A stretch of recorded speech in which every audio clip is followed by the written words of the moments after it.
నమస్తే, welcome to Bharat spice channel. నేను ఇవాళ మీకోసం చాలా పాతకాలపు వంట చూపిస్తున్నానండి. ఆడపిల్లలు పెద్ద మనిషి అవుతారు కదా, ఆ టైంలో ఇది పెట్టే ఫుడ్ అనమాట.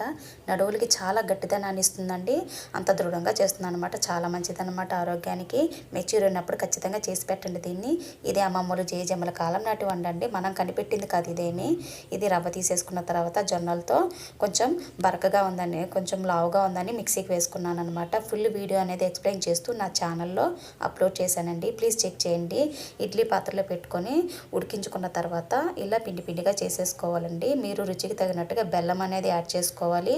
అలాగే కొబ్బరి యాలకులు పొడి మిక్సీకి వేసేసుకోవాలండి. దాన్ని ఆ పొడి కూడా అందులో కలిపేసుకోవాలండి. అది చివరిలో నెయ్యి అనేది కలిపేసుకోవాలండి. కలిపేసుకొని మరి మీరు తినచ్చు అనమాట. ఎప్పుడప్పుడు చేసుకొని తినండి, చాలా మంచిదండి ఆరోగ్యానికి. జొన్నలు, నెయ్యి, బెల్లము అంతేనండి. మీ అందరికీ ఈ పాతకాలపు నాటి వంట నచ్చితే సబ్స్క్రైబ్ చేసుకుని లైక్ చేయండి. Thank you.